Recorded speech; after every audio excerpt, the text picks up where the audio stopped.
Thank you, Mr. Speaker. I just want to quote from the Minister's mandate letter from the Prime Minister. Her work is to be informed by performance measurement, evidence and feedback. It's to be informed by collaboration. She's instructed to improve partnerships with provincial, territorial and municipal governments, set a higher bar for openness and transparency, conduct meaningful engagement with opposition members of Parliament, and avoid escalating conflicts unnecessarily.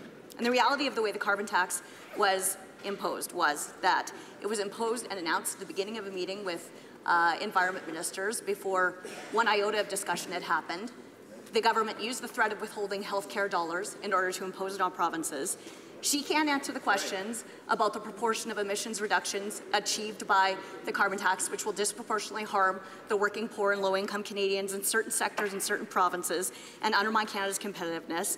They know the costs of the carbon tax, which they know will cascade through the Canadian economy, but they won't tell Canadians what it will cost them or do to the whole economy.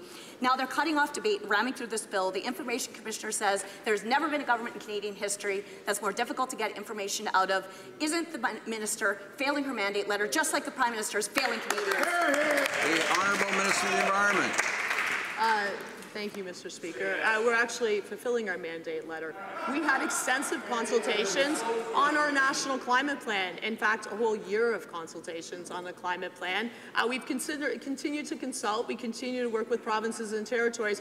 And remember, because there was inaction by the previous government on any serious measures to tackle climate change, the provinces stepped up.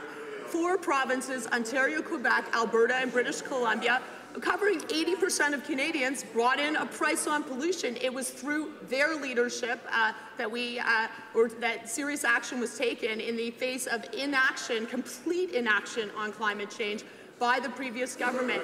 We've consulted, we will continue to consult, and we also will continue to deliver on the agenda that Canadians expect. We understand that we need to take serious climate action. We also understand the need to get our resources to market and grow our economy and create good jobs for Canadians.